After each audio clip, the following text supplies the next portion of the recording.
আচ্ছা, আপনি কি আমার ওখানে মুখ দিয়ে চেটে দিবেন? আমার খুব ভালো লাগবে। আমি তোমায় কোথায় মুখ দিয়ে চেটে দিব? কোথায় আবার? জানেন না কোথায়? ওখানটা ভালো করে জিভ দিয়ে চেটে চেটে দিবেন। না, আমি পারবো না কোথাও চেটে দিতে। আমার এসব একদম পছন্দ না। এমনি যদি হাত বুলিয়ে দিতে হয় সেটা পারবো, তবে আমি কোথাও চেটে দিতে পারবো না। কেন কেন? আমার ওটা চেটে দিলে কি হবে? আমিও তো ওই দিন আপনার ওটাকে পুরো মুখে নিয়ে চুষে চুষে খেয়েছি। আমার তো খারাপ লাগেনি। তোমার লাগেনি, কিন্তু আমার তো লেগেছে সোনা। বোঝার চেষ্টা করো, আমি এসব পছন্দ করি না। তাছাড়া তোমার ওখানে থাকা জীবাণু তো আমার মুখে চলে আসবে, তাই না? পরে তো আবার আমি একদম অসুস্থ হয়ে যাব। না, আপনার কিচ্ছু হবে না। আপনি একবার ট্রাই করে দেখুন না, মজা পাবেন খুব। আমি বলছি তো, আমার কথাটা শুনুন। উফ রুহি, আমায় এমন করে জোর করো না তো, প্লিজ। এই নোনতা নোনতা স্বাদ আমার মুখে লাগলে মানে আমার অদ্ভুত তো লাগবেই, তাই না? সেই সাথে একটা নেশা নেশা ভাব চলে আসবে। একটু বোঝার চেষ্টা করো। ও মা, তো আসুক না। আমার আপনার ওই চেটে দেওয়াটা ভীষণ ভালো লাগে। দিন না, একটু চেটে দিন। আর কত অপেক্ষা করাবেন? রাজ রুহিকে বারবার করে বুঝিয়ে বলছে রাজ কিছু চেটে দিতে চায় না, আর রাজের কাছে এটা ভীষণ অস্বস্তিকর। তাছাড়া এইসব চেটে খাওয়াতে অনেক রোগও হতে পারে, তাই রাজ চাইছে না রুহির কথা মতো চেটে দিতে। কিন্তু রুহি তো রাজের কোনো কথাই শুনছে না। রুহি বারবার করে রাজকে জোর করছে। রাজ এক পর্যায়ে খানিকটা বাধ্য হয়ে গিয়ে রুহিকে উদ্দেশ্য করে বলল, আচ্ছা, ঠিক আছে, আমি তোমারটা চেটে দিব, তবে একটা শর্ত আছে আমার। কি শর্ত? তুমি যে শর্ত দিবে আমি সেটাই মানবো। বলো না কি শর্ত? আমার খুব ইচ্ছে করছে, প্লিজ। হুম, আমার শর্তটা হলো আমি তোমার ওখানে চকলেট দিয়ে তারপর চেটে দিব। মিষ্টি মিষ্টি লাগবে, মজা পাবো। কি সব বলছো? ওখানে কি চকলেট দিয়ে চেটে খাওয়া যায়? তুমি এমনিতেই চেটে দাও। এমনি চেটে দিলে কি মজা পাবে না নাকি? হুম, এমনি চেটে দিলে তো নোনতা নোনতা লাগবে। তুমি চকলেট দিয়ে চেটে দিতে দিবা কিনা সেটা বলো। আমি চকলেট ছাড়া চেটে দিতে পারবো না। উফ, তুমি আসলে একটা ফাজিল। দাও, চকলেট দিয়ে চেটে দাও। ভালো করে চেটে দিবে যাতে করে আমি মজা পাই। ঠিক আছে, তাই দিচ্ছি। ওয়েট, তোমার ওখানে আগে চকলেট মাখিয়ে নিই। চকলেট মাখিয়ে নিয়ে ভালো করে চেটে চেটে খাবো একদম। রাজ কথাটি শেষ করতে নিজের পকেট থেকে একটা চকলেট বের করে রুহির ওখানে ভালো করে লাগিয়ে নিল। রুহি রাজের এমন ছোট বাচ্চার মতো কাজ দেখে মুচকি হেসে উঠল। বিছানায় শুয়ে থেকে রুহি রাজের জিভের আদরের জন্য অপেক্ষা করতে লাগলো। রুহির এই অপেক্ষার প্রহর বেশিক্ষণ স্থায়ী হলো না। রাজ সম্পূর্ণ চকলেট লাগিয়ে নিয়ে রুহির ওখানটায় ভালো করে জিভ দিয়ে চেটে দিতে লাগলো। রাজের ঠোঁটের চোষা আর জিভের আলিঙ্গন পেয়ে রুহি ভীষণ শান্তি পাচ্ছে। রুহি রাজের জিভের পরশ চোখ বন্ধ করে অনুভব করছে। ভীষণ রকম শান্তি পাচ্ছে রুহি এই আদরে। রাজ ভালো করে চেটে খেয়ে নিল। রুহির রাজের দিকে চোখ তুলে তাকাতেই হেসে ফেলল, কারণ রাজ একদম ছোট বাচ্চাদের মতো করে চেটে চুষে খাচ্ছে। রাজের খাওয়া শেষ হতেই রাজ রুহিকে উদ্দেশ্য করে বলল, কি এখন কেমন লাগছে? উফ, কি শান্তি লাগতেছে, বিশ্বাস করো। একদম মন ভরে খেতে পারছি। আমি তো প্রথমেই বলেছি তুমি চেটে খাও, মজা পাবে, কিন্তু তুমি তো আমার কথা শোনো না। আমি আর কি করব? উফ, এমনি কি তোমার এটা চুষি দিলে মজা পেতাম নাকি? চকলেট দিয়েছি বলেই তো মজা পাচ্ছি। ওমা, তাই নাকি? চকলেট ছাড়া বুঝি মজা পেতে না? একদম পেতাম না। তাই নাকি ফাজিল? দেখো কেমন করেছো চেটে চেটে। উফ, আমার হাতের আঙুল দুটো একদম সাদা হয়ে গেছে। রুহির কথাটা শুনে রাজ রুহির হাতটা নিজের সামনে নিয়ে নিল। রুহির হাতের দিকে তাকাতে রাজ চমকে উঠল। সত্যি তো রুহির হাতটা একদম সাদা হয়ে গেছে। রাজ বুঝতে পারছে না এমন করে চোষার কারণে কি এটা এমন করে সাদা হয়ে যেতে পারে। রাজ রুহির চোখের দিকে তাকাতেই দেখতে পায় রুহির চোখে মুখে খুশির ছাপ। রাজ রুহিকে উদ্দেশ্য করে মৃদু কণ্ঠে বলতে লাগলো, এই, তুমি এরকম করে হাসতেছো কেন? আমি তোমার হাতের এমন অবস্থা করার পরও তুমি হাসতেছো। কোথায় তুমি আমাকে বকবে তা না করে তুমি হেসেই চলেছো। তো কি করব? তোমার এমন পাগলামি দেখতে যে আমার ভীষণ ভালো লাগে। ভালো লাগে বললেই হলো? তোমার হাতে শেক লেগে গেছে, তাই তো তুমি আমায় চুষে দিতে বললে। এখন আমি চুষে এমন করে ফেলেছি। সত্যি আমার কাছে খুব খারাপ লাগছে, বিশ্বাস করো। এই পাগল, খারাপ লাগার কি আছে? তুমি আদর করে দিয়েছো বলেই তো আমার আঙুলে এখন জ্বালা করছে না। সোরা কমেছে? হ্যাঁ, সত্যি কমেছে পাজিটা। এখন যাও, তুমি তোমার কাজ করে নাও, আর আমিও আমার কাজ করে নিচ্ছি। হোয়াট? এখন আবার তোমার কি কাজ? এই পোড়া হাত নিয়ে আবার কি কাজ করবে তুমি? ও মা, আমার কি কাজের শেষ আছে নাকি? আমার হাজারটা কাজ পড়ে আছে। তুমি আমায় নিয়ে তো ভেবো না, আমি ঠিক আছি। তুমি ঠিক থাকলে তো তোমায় এখন রুম থেকে যেতে দেওয়া চলবে না। আমার মাথায় একটা বুদ্ধি আসছে, সেটাকে সফল করতে হবে। মানে? এই, তুমি আমায় যেতে দিবে না কেন? আর তোমার মাথায় এখন আবার কি বুদ্ধি আসলো? আমায় একটু খুলে বলো। খুলে তো বলবোই, তার আগে আমায় দরজাটা বন্ধ করতে হবে। ও মা, দরজা কেন বন্ধ করতে হবে? এই রাজ, তোমার মাথায় আসলে কি চলছে আমায় একটু বলে যাও। তোমায় বলবো কেন? হ্যাঁ, আগে কাজটা করতে তো দাও, তারপর তোমায় বলছি। রাজ কথাটা বলতেই দরজার দিকে এগিয়ে যায়। রুহি রাজের দিকে এক দৃষ্টিতে তাকিয়ে আছে। রুহি বুঝতে পারছে না রাজের মাথায় কি চলছে। রাজ দরজাটা বন্ধ করে দিয়ে সোজা চলে আসে রুহির কাছে। রুহির কাছে এসে রাজ রুহির দিকে তাকিয়ে মুচকি মুচকি হাসছে। রাজের হাসিটা দেখে রুহি ব্রু কুচকে রাজকে উদ্দেশ্য করে প্রশ্নসূচক কণ্ঠে বলতে লাগলো, এমন করে হাসছো কেন? আর তুমি দরজাটা কেন বন্ধ করেছো? তোমায় বললাম তো আমার কাজ আছে, আমি বাহিরে যাব। আমি তোমায় বাইরে যেতে দিব না তো। তুমি বাইরে গিয়ে কি করবে? হ্যাঁ, জানো না আমি সব সময় তোমায় নিজের কাছে বন্দি করে রাখতে চাই। এই, একদম দুষ্টুমি করবে না। তুমি কিন্তু অনেক ফাজিল হয়ে গেছো। তোমার মাইর দিতে হবে, বুঝলে? জি, বুঝেছি। আর তোমার মায়ের খেতে আমি দীর্ঘ সময় ধরে অপেক্ষা করেছি। দাও, মায়ের দাও আমাকে। উফ রাজ, তুমি আমায় এত জ্বালাও কেন? যাও না, সরো, আমি বাহিরে যাব। হুম, আমি তোমায় কোথাও যেতে দিব না। এখন আমি আদর করব, আর তুমি এখন আমায় আদর করবে, বুঝছো? একদম অনেক আদর, সবকিছু একদম চুষে চুষে খাবো। রুহি কি চুষে খাবে? এই ফাজলামি করো না আমার সাথে। আমার কাজ পড়ে আছে, এখান থেকে যাও। আমি যত চাই তোমার কাছে থাকতে, তোমায় আদর করতে, ভালোবাসা দিতে, তুমি তত বেশি করে চাও আমি যেন তোমার কাছ থেকে দূরে দূরে থাকি। এটা কি আদৌ উচিত? তুমি বলো। জি, এইটাই উচিত কাজ। আপনি দিন দিন পাজি হয়ে উঠেছেন। এখন কি করে ফেলেন নিজেও জানেন না, কখন কি করে ফেলেন নিজেও জানেন না। আর আমায় তো পাগল করেই ফেলেছেন। আপনার থেকে আমায় সাবধানে দূরে দূরে সরে সরে থাকতে হবে, তা না হলে আপনি। তা না হলে কি? আমার থেকে তুমি দূরে সরে যাবে? সেটা কি সম্ভব? আমি তো তোমায় দূরে সরে যেতে দিবই না, নিজের বাহু দুটো শক্ত করে বেঁধে রাখবো। একটু পরে আম্মু এসে চিৎকার চেঁচামেচি করে বলবে কাজ শেষ হয়েছে কিনা। তখন কি হবে? তখন কিছুই হবে না। আর না এখন এখানে কেউ আসবে। তুমি আমায় আদর করতে না দিলে আমি কিন্তু এখন তোমাকে জোর করব। সরি, আমায় জোর করেও খুব একটা লাভ হবে না, কারণ আমি খুব ভালো করেই আপনার থেকে পালাতে জানি সোনা বর আমার। আপনি থাকেন, আমি গেলাম।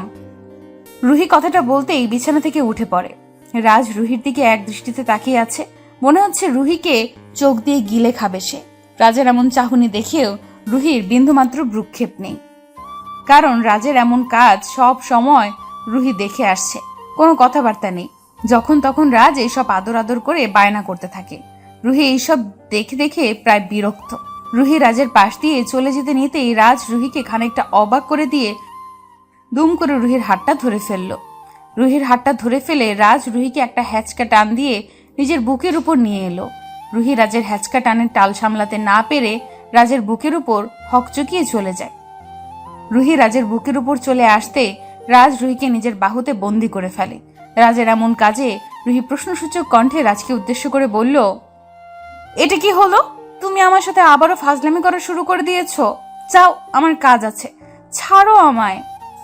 তোমার হাতে শেক লেগেছে, এখন তোমায় কোথাও যাওয়া লাগবে না।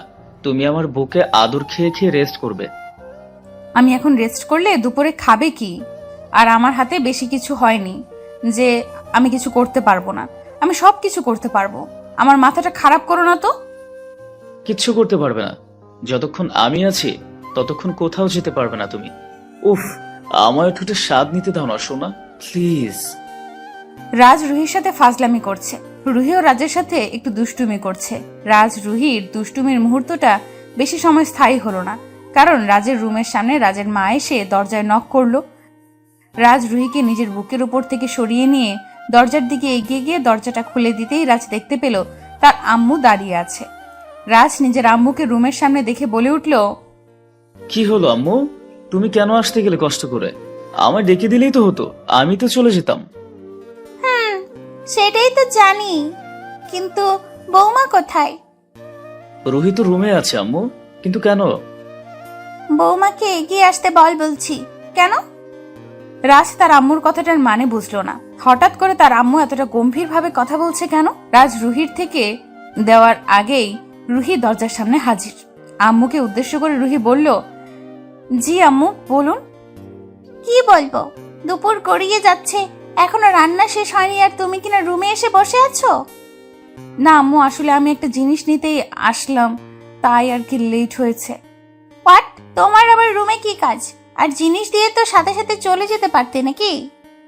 রাজের আম্মুর কথাটা শুনে রুহি কোনো শব্দ করলো না। শ্বশুরবাড়িটা সবার কাছে প্রিয় হয় না, আবার সকলের কাছে অপ্রিয় হয় না। রাজ রুহিকে চুপসে যেতে দেখে রুহিকে সরিয়ে দিয়ে রাজ নিজের মায়ের উদ্দেশ্যে বলল, আসলে আম্মু, ওর হাতে একটু শেক লেগে গেছে বুঝছো, তাই ও মেডিসিনের জন্য এসেছিল। রাজের কথাটা শুনে রাজের মা চমকে যায়। উনি রুহির দিকে এগিয়ে এসে রুহির হাত ধরে বিচলিত কণ্ঠে বলে উঠল, কোথায় কোথায়? একটু সাবধানে কাজ করবে তো নাকি? আমি বুঝতে পারি না তুমি এত কেয়ারলেস কেন। জ্বালা করছে? না আম্মু, জ্বালা করছে না, একটু পর ঠিক হয়ে যাবে, আপনি চিন্তা করিয়েন না। আমি এখনই যাচ্ছি রান্না করে নিয়ে আসতে। হ্যাঁ, কোনো প্রয়োজন নেই, তুমি এখানেই থাকবে, আমি দেখছি। আর শোনো, রাজ রুহির খেয়াল রাখবে। আচ্ছা আম্মু। রাজের আম্মু তাদের সামনে থেকে চলে যেতে রাজ দরজাটা আলতো করে চাপিয়ে দিয়ে দুম করে রুহির কোমর ধরে রুহিকে দেওয়ালের সাথে চেপে ধরে মৃদু কণ্ঠে রুহিকে উদ্দেশ্য করে রাজ বলে উঠল, কি ব্যাপার, আমার থেকে সবসময় এমন করে তুমি পালিয়ে যাও কেন? হ্যাঁ, কি সমস্যা তোমার? আমার কি সমস্যা হবে? সমস্যা তো তুমি নিজেই করেছো। আমি তো শান্ত হয়ে নিজের কাজ করছি, নিজের মতো সব করছি, তুমি নিজেই তো কোথা থেকে এসে হাইপার হয়ে উঠেছো। আমি তো একদম নর্মাল আছি। তুমি আমায় আদর করতে দাও না দেখেই তো আমি রাগ করি আর আমি কষ্ট পাই। ও মা, তাই? আমি তোমায় আদর করতে দেই না দেখে তুমি রাগ করে ফেলেছো? তাই করেছি। এখন একটু আদর করে দিতে দাও না সোনা, প্লিজ। উফ রাজ, তুমি আসলে একটা ফাজিল, জাস্ট চুমু খাবে আর কিছু না। রুহির কথাটা শেষ হবার পূর্বে রাজ দুম করে রুহির কোমরে ধরে রুহির ঠোঁটের দিকে নিজের ঠোঁটজোড়া এগিয়ে দিয়ে নিজের ঠোঁটের ভাঁজে রুহির ঠোঁটজোড়া নিয়ে নিল। পরম আবেশে রাজ রুহির ঠোঁটজোড়ার উপর ভালোবাসার পরশ এসে দিতে লাগলো। রুহি রাজের ঠোঁটের পরশে প্রবলভাবে শিহরিত হলো। সারা শরীর যেন রুহির কেঁপে কেঁপে উঠছে। রাজ রুহির ঠোঁটের উপর আর গভীরভাবে চুমু খেতে রুহি প্রবলভাবে কেঁপে কেঁপে উঠল। রাজ রুহির এমন কম্পিত শরীর দেখে যেন আরো বেশি উন্মাদ হয়ে যায়। রুহির ঠোঁটে চুমু খাওয়ার পর রাজ রুহির ঘাড়ে গলায়ও চুমু খায়। রাজ রুহিকে চুমু খেতে খেতে পাগল করে যাচ্ছে। ওইদিকে নিজের স্বামীর এমন দুষ্টু মিষ্টি আদর খেতে যেন ভীষণ ভালো লাগছে রুহির। রাজ রুহিকে বিছানার দিকে নিয়ে যেতে নিতেই রুহি রাজকে উদ্দেশ্য করে বলল, এই রাজ, কোথায় নিয়ে যাচ্ছ আমায়? ও মা, কোথায় আবার? আমাদের বিছানায়, ওখানে গিয়ে তোমায় আদর করতে হবে তো নাকি? ওফ, তুমি আমায় এখন বিছানায় নিয়ে গিয়ে আদর করবে? ঠিক আছে, চলো বিছানায় যাই, তবে আগে তুমি যাও, তারপর আমি আসছি। উফ, এমন না করে যদি তোমায় সাথে করে নিয়ে যাই তবে কি সেটা ভালো হয় না? একটুও ভালো হয় না, অনেক খারাপ হয়। আমার কথা তুমি শুনবে কিনা সেটা বলো। আচ্ছা ঠিক আছে, শুনলাম। চলো, এসো আমার পেছন পেছন। রাজ সরল মনে রুহিকে নিয়ে বিছানার দিকে এগিয়ে যেতে লাগলো। বিছানার দিকে এসে রাজ রুহির জন্য পেছন ফিরে তাকাতেই রাজ চমকে উঠল, কারণ রুহি তার সাথে বিছানা অবধি আসেনি। রাজ দরজার দিকে তাকাতেই দেখতে পায় রুহি দরজার দিকে আছে আর রাজের দিকে তাকিয়ে খিলখিল করে হাসছে। রাজ রুহিকে হাসতে দেখে আপন মনে বলে উঠল, তবে কি রুহি আমায় ধোকা দিল? রাজ রুহির দিকে এগিয়ে আসতেই রুহি পালিয়ে যায়। ভালোবাসার এমন খুনসুটিগুলো সত্যি অসাধারণ হয়ে থাকে। ভালোবাসা সব সময় ভালোবাসায় থাকুক। গল্পটি কেমন লাগলো তা অবশ্যই কমেন্ট করে জানাতে ভুলবেন না। পেজ থেকে দেখে থাকলে অবশ্যই পেজটিকে ফলো করে দিবেন, আর চ্যানেল থেকে দেখে থাকলে অবশ্যই চ্যানেলটিকে সাবস্ক্রাইব করে পাশে থাকা বেল আইকনটা বাজিয়ে দিবেন। আর নিত্য নতুন এমন সুন্দর সুন্দর ভালোবাসার গল্প পেতে ভয়েস অফ প্রিয়াঙ্কা এবং প্রিয়াঙ্কাস ক্রিয়েশনের পাশেই থাকবেন। ধন্যবাদ ধন্যবাদ সবাইকে। দেখা হচ্ছে আগামীকাল নতুন কোনো গল্প নিয়ে। আরে আস্তে আস্তে করো। উফ, খাটটাকে ভেঙে ফেলবে নাকি? আমি তো আস্তে আস্তেই করছি, খাট কেমন করে ভাঙবে? উফ, এটাকে আস্তে আস্তে করা বলে? যেভাবে ধাক্কা দিচ্ছ মনে হচ্ছে এখনই ভেঙে যাবে। একটু আস্তে করো না প্লিজ। আস্তে করলে কি হবে নাকি? আমি আস্তে আস্তে করব না, আরো জোরে জোরে করব। আরো জোরে জোরে করলে এই খাট ভেঙে যাবে, পরে মানুষ এটা জানতে পারলে হাসবে আমাদের নিয়ে। বুঝলাম না যে এখানে হাসির কি আছে? আমরা তো খাট ভেঙে কোনো পাপ করছি না, তাই না? উফ, তোমায় কে বোঝাবে? আল্লাহ, তুমি কিছুই বুঝতে চাও না, সব সময় উল্টাপাল্টা কথা বলবেই বলবে। বাসর রাতে খাট ভাঙা কথাটা শুনতেই কেমন যেন লাগছে না? কি আর করব, সব আমার কপাল। আমি তো আর রোহান কথাটা শেষ করার পূর্বেই রোহান আর রুমি খাট ভেঙে নিচে পড়ে যায়। বাসর রাতে এমন করে খাট ভেঙে যাওয়াটা সত্যিই ভীষণ অদ্ভুত। খাট ভেঙে রুমি আর রোহান মাটিতে পড়ে যেতেই রুমি কোমর ধরে কোকিয়ে উঠল ব্যথায়। রুহি ব্যথায় কোকিয়ে উঠে রোহানকে উদ্দেশ্য করে ব্যথিত কণ্ঠে বলতে লাগলো, এই সব কিছুর জন্য তুমি দায়ী। আমি আগেই বলেছিলাম খাটটা খুব বেশি শব্দ করছে, একটু আস্তে আস্তে করো। আমার কথা শোনো না দেখে। উফ। আরে ধুর, আমি কি জানতাম নাকি যে এমনটা হবে? আমি তো আস্তে আস্তেই নাড়ছিলাম। ও মা গো, আমার কোমরটা বোধহয় গেল গো। একটা ষাঁড়ের সাথে বিয়ে হয়েছে গো। আল্লাহ, উফ, আমার সাধের কোমর। উফ রুহি, তুমি এমন করে শব্দ করো না তো, বাইরের লোকজন শুনতে পেয়ে এখানে চলে আসবে। আমার মান সম্মান নষ্ট করতে চাও নাকি তুমি? এমন সব কাজ করে আবার মান সম্মানের বড়াই করছো? তোমার কি একটু লজ্জা বলতে কিছু নেই? ওমা, আমি কি জামা কাপড় ছাড়া আছি নাকি যে আমার লজ্জা করবে? উফ, অসহ্যকর একটা লোক বাবা। আমি মরে যাচ্ছি আমার জ্বালায়, আর উনি মজা নিচ্ছে। শোনো, ব্যথা কিন্তু তুমি একা পাওনি, আমিও পেয়েছি। আর তোমার তো সুখ লেগেছে, আমার শুধু কষ্ট হচ্ছে। রাহাতের কথাতে রুহি রাহাতের দিকে অগ্নি দৃষ্টিতে তাকালো। রুহি খাট ভেঙে পড়ে যেতেই কোমরে ভীষণ ব্যথা পেয়েছে। রাহাত কথাটা বলতে বলতে উঠে পড়ার চেষ্টা করতেই দরজায় কেউ একজন নক করলো। রাহাত দরজায় নক করার শব্দ পেতেই চমকে উঠল, কারণ এত রাতে তো কেন রাহাতের রুমের দরজায় নক করবে? তাছাড়া আজ তো রুহি আর রাহাতের বাসর রাতে কেউ কি এত রাতে নবদম্পতির রুমে আসে?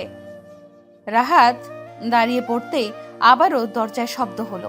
রাহাত এবার রুহিকে বসা থেকে টেনে তুলে দ্রুত দরজার দিকে এগিয়ে গেল। দরজাটা খুলে দিতে রাহাত আর রুহি চমকে উঠল।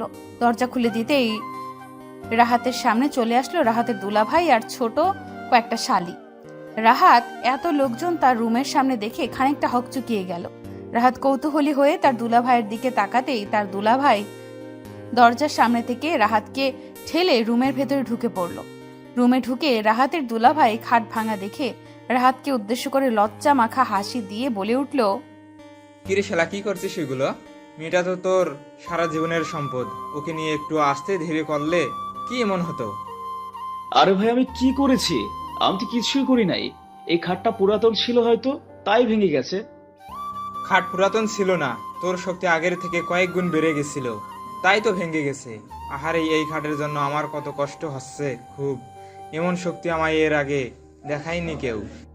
দুলা ভাই, তুমি সব কি ধরনের কথা বলছো? হ্যাঁ, মনে হচ্ছে আমি ধাক্কা দিয়ে দিয়ে খাটটাকে একদম ভেঙে ফেলেছি।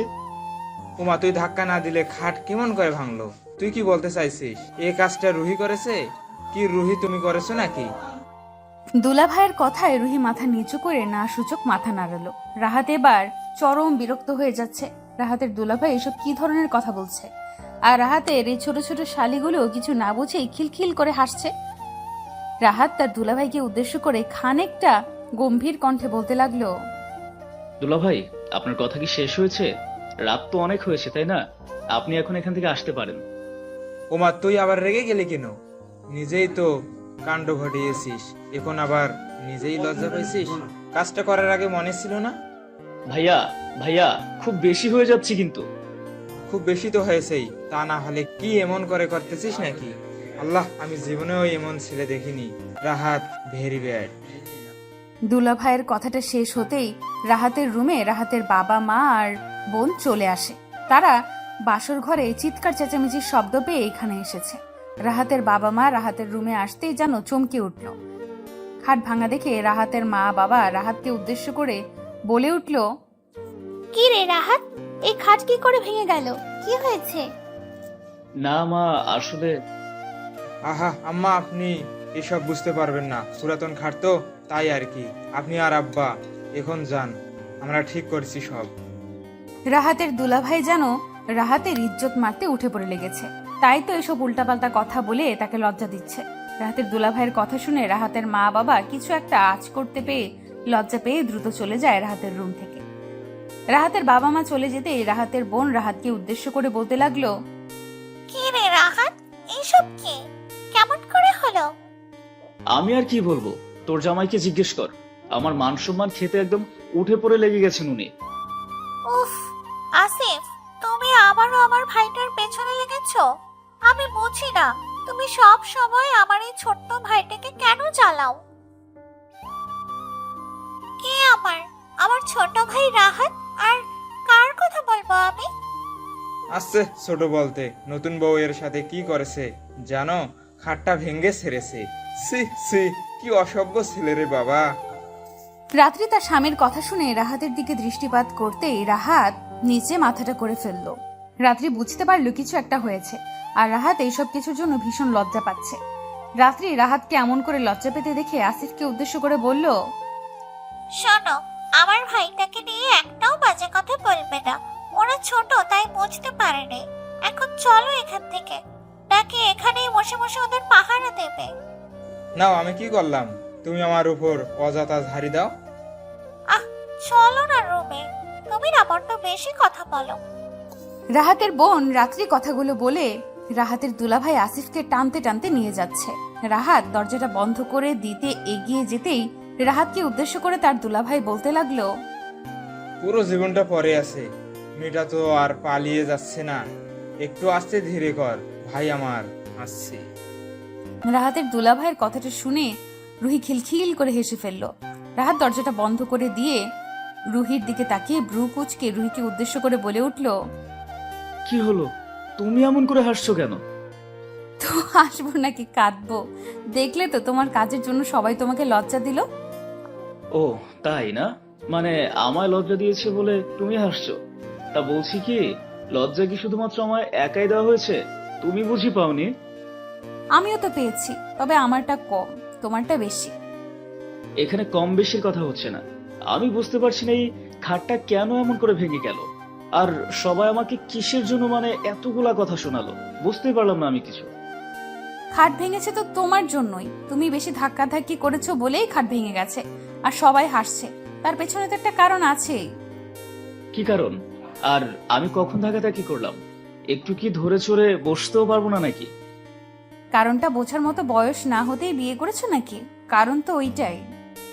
রুহি কথাটা বলতে একটা দুষ্টু হাসি দিল। রুহির ঠোঁটের কোণে এই দুষ্টু হাসি দেখে রাহাতের মনের মধ্যে একটা শিহরণ খেলে গেল। রাহাত বুঝতে পারলো আসলে ঘটনাটা কি আর কেন সবাই এটা নিয়ে হাসছে। তবে রাহাত তো ওসব কিছুই করেনি, শুধুমাত্র রুহির সাথে গল্প করছিল। তার মধ্যেই খাটটা ভেঙে পড়ে যায়। রাহাত রুহির হাসি দেখে আর কিচ্ছু বলল না, চুপ করে সোজা খাটের দিকে চলে যায়। খাটের দিকে এসে রাহাত ভালো করে খাটের চারদিকে চোখ বুলিয়ে নিল। রাহাত দেখতে পেল খাটের একটা পায়া ঠিক জায়গায় বসেনি, আর দুটো নাট খোলা ছিল, যেই কারণেই একটু নাড়া দিতেই নাট খুলে গেল আর তারা পড়ে গেল। রাহাতকে খাটের দিকে তাকিয়ে থাকতে দেখে রুহি প্রশ্নসূচক কণ্ঠে রাহাতকে উদ্দেশ্য করে বলল, এ কি, তুমি খাটের দিকে এমন করে তাকিয়ে আছো কেন? খাটের মধ্যে কি খুঁজতেছো? তেমন কিছু না, সবাই যেটা ভেবেছে সেটা সত্যি করার প্রচেষ্টা করার প্ল্যান করছি। মানে এই কি সব কথা বলছো? আমি তো তোমার কথার মানেটাই বুঝতে পারছি না। মানে না বোঝার মতো বয়স না হতেই বিয়ে করেছো? মানেটা তো আমি তোমায় আদর করে করে বোঝাবো শোনা। এই একদম বাজে কাজ করার চেষ্টা করো না, আমি কিন্তু বারণ করেছি, এইসব আমি করতে পারবো না। শুভ সূচনা যখন হয়ে গেছে তখন আর বাধা কিসের? ওয়েট, আগে খাটটা তো ঠিক করে নেই। রাহাত কথাটা বলতেই খাট মেরামত করতে শুরু করলো। রাহাত খাট মেরামত করতে করতে ঘেমে ভিজে গেছে। রুহি রাহাতের দিকে এক দৃষ্টিতে তাকিয়ে আছে। নিজের ভালোবাসার মানুষটির প্রতি যেন রুহি একটু বেশিই টান অনুভব হচ্ছে হৃদয়ে। রাহাত আর রুহির বিয়েটা পারিবারিকভাবে হলেও অনেক ঝামেলা পোহাতে হয় তাদের। প্রথমত বিয়ের সব কথা পাকা হবার পরেও তাদের বিয়ে নিয়ে সময় ক্ষেপণ হতে শুরু করে। বিয়ের কথা পাকা হবার পরেও প্রায় 7-8 মাস তারা এমনই থাকলো, কারণ তাদের বিয়ে হচ্ছে না। রাহাত রুহির সাথে প্রায় প্রতিদিনই দেখা করত, কথা বলতো, তবে তাতে কি আর শান্তি হয়? রাহাত রুহির আদর ভালোবাসা পাওয়ার জন্য ব্যাকুল হয়ে ওঠে, কিন্তু বিয়ের আগে তো আর কিছু করা যায় না। অনেক অপেক্ষার পর রাহাত রুহিকে অবশেষে নিজের করে পায়। আর এই তো এতদিনের মাঝেই রুহি আর রাহাতের মধ্যে ভালো বন্ধুত্ব ও বোঝাপড়ার একটা সুযোগ তৈরি হয়। রুহি রাহাতের সাথে অতীতের কিছু কথা নিয়ে ভাবছে। ভাবনার মাঝে রুহি এতটাই মগ্ন যে কখন রাহাত সব কাজ শেষ করেছে সেটা খেয়ালও করতে পারেনি। রাহাত রুহির বাহুতে আলতো করে স্পর্শ করে রুহিকে মৃদু ধাক্কা দিতেই রুহির ঘোর কাটে। রুহি রাহাতের দিকে হকচকিয়ে তাকাতেই রাহাত রুহিকে উদ্দেশ্য করে বলে উঠল, কি হলো? কোন ধ্যানে পড়েছিলে তুমি? এতক্ষণ ধরে ডাকছি, কথা কি কানে যায় না? সরি, আমি একটু। ওমা, তুমি খাট্টিকো করে ফেলেছো? কেমন করে করলে এটা ঠিক? কেমন করে আবার? আমি সবকিছু ঠিক করতে পারি। সেটা তো দেখতেই পাচ্ছি, কিন্তু এটা বুঝতে পারছি না কেমন করে এটা ঠিক করলে। একদম আগের মতোই দেখা যাচ্ছে। খুশি হয়ে লাভ নেই, এই খাট আবারও ভাঙবে, আর সেটা তোমায় আদর করতে নিয়ে। মানে এই ফাজলামি করো আমার সাথে? একদম আমার কাছে আসার চেষ্টাও করবে না। ও মা, আমি তোমার কাছে না গেলে কি করে হবে বলো? আজ আমাদের বাসর রাত, আর এই রাতে তোমার কাছে যাব না তার কি করে হয় বলো? তোমার কাছে না গেলে আমি আর কার কাছে যাব? সেটা আমি জানি না, কিন্তু আমার কাছে আসতে পারবে না, এই আমি বলে দিচ্ছি।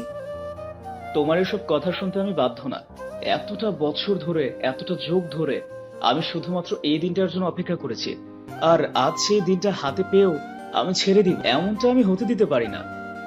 না, আমার কাছে আসবে না যখন বলেছি তখন আসবে না। আমি কিন্তু সত্যি সত্যি কান্না করব এখন। ওমা, সে কি কথা? তুমি হঠাৎ করে কান্না করবে কেন? কারণ আমি শুনেছি এসব করলে নাকি ব্যথা পেতে হয়। আমি ব্যথা পাবো খুব, তাই আমি করব না। এমন সব বোকামার্কা কথা তোমায় কে বলেছে? হ্যাঁ, এসব করলে ব্যথা তো পাবেই না, বরং অনেক সুখ পাবে, বুঝছো? না, তুমি আমায় মিথ্যা কথা বলছো। আমি এসব করব না কিছু। ওকে, করিও না, আমি করছি, তুমি শুধু দেখে যাও। রাহাত কথাটা বলতেই রুহির দিকে এগিয়ে গিয়ে শক্ত করে রুহিকে নিজের বুকে জড়িয়ে নিল। এত শক্ত করে জড়িয়ে চেপে ধরেছে যে রুহি আর নড়তে পারছে না। রাহাত রুহিকে নিজের বুকে নিয়ে খুব শান্তি পাচ্ছে। রাহাতের এমন পাগলামিতে রুহিও মনে মনে ভীষণ সুখ পাচ্ছে। রাহাত রুহির ঘাড়ে গলায় আলতো করে নিজের ঠোঁটজোড়া ছুঁয়ে দিতেই রুহি ভীষণ রকম কেঁপে উঠল। রুহির সারা শরীরে যেন কারেন্ট বয়ে গেল। রাহাত রুহির এই কম্পিত শরীরের ছোঁয়া পেতেই আরো ব্যাকুল হয়ে যায়। রাহাত রুহির ঠোঁটের নিচে আলতো করে নিজের নাকটা ছুঁয়ে দিয়ে রুহিকে উদ্দেশ্য করে মৃদু নেশালো কণ্ঠে বলতে লাগলো, তোমার এই মিষ্টি মধুর ঠোঁটের স্বাদ আমি একবার নয়, আমি বারবার, 1000 বার গ্রহণ করতে চাই। তুমিও কি আমার মতোই চাও? আজ আমাদের পূর্ণতার রাত। এই রাতে আমরা একে অপরের মাঝে মিশে যাব না তো কবে মিশবো বলো? তবে কেন আমায় নিজের কাছ থেকে দূরে রেখেছো? আমায় আরো শক্ত করে জড়িয়ে ধরো, আমি আদর করে পাগল হয়ে যেতে চাই। রাহাত কথাটা বলতেই রুহির ঠোঁটজোড়া নিজের ঠোঁটজোড়ার মাঝে ডুবিয়ে নিয়ে পাগলের মতো করে রুহির ঠোঁটে চুমু খেতে লাগলো। রাহাতের এমন পাগলামি করা কাজ দেখে রুহি যেন পাগল হয়ে উঠল। 1 মিনিটের মধ্যেই রুহি ও রাহাতের সাথে সমানভাবে তাল মিলিয়ে যেতে লাগলো। দুজন দুজনকে পাগলের মতো করে চুমু খেয়ে চলেছে। রাহাত আরো গভীর থেকে গভীরতর ভাবে রুহির ঠোঁটের মধুর স্বাদ নিতে লাগলো। রাহাতের ঠোঁটের উন্মাদনা যেন রুহির সারা শরীরে বয়ে গেল। রুহি ও রাহাতের সাথে পাগল হয়ে উঠল। দুজনের মাঝে এক পবিত্র ভালোবাসার নেশা ভর করেছে আজ।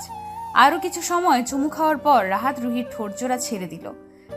রাহাত রুহির ঠোঁটজোড়া ছেড়ে দিতেই রুহি প্রশ্নসূচক দৃষ্টিতে রাহাতের দিকে তাকাতে রাহাত বলে উঠল, শুধু কি চুমু খেলেই হবে?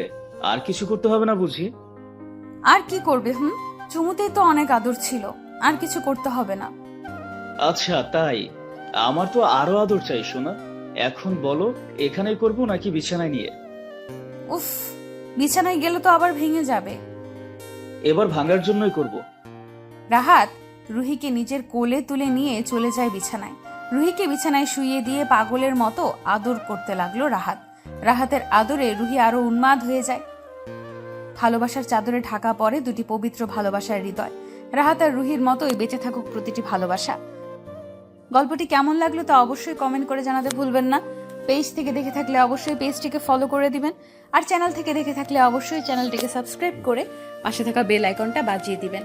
আর নিত্য নতুন এমন সুন্দর সুন্দর ভালোবাসার গল্প পেতে ভয়েস অফ প্রিয়াঙ্কা এবং প্রিয়াঙ্কা ক্রিয়েশনের পাশেই থাকবেন। ধন্যবাদ সবাইকে। দেখা হচ্ছে আগামীকাল নতুন কোনো গল্প নিয়ে।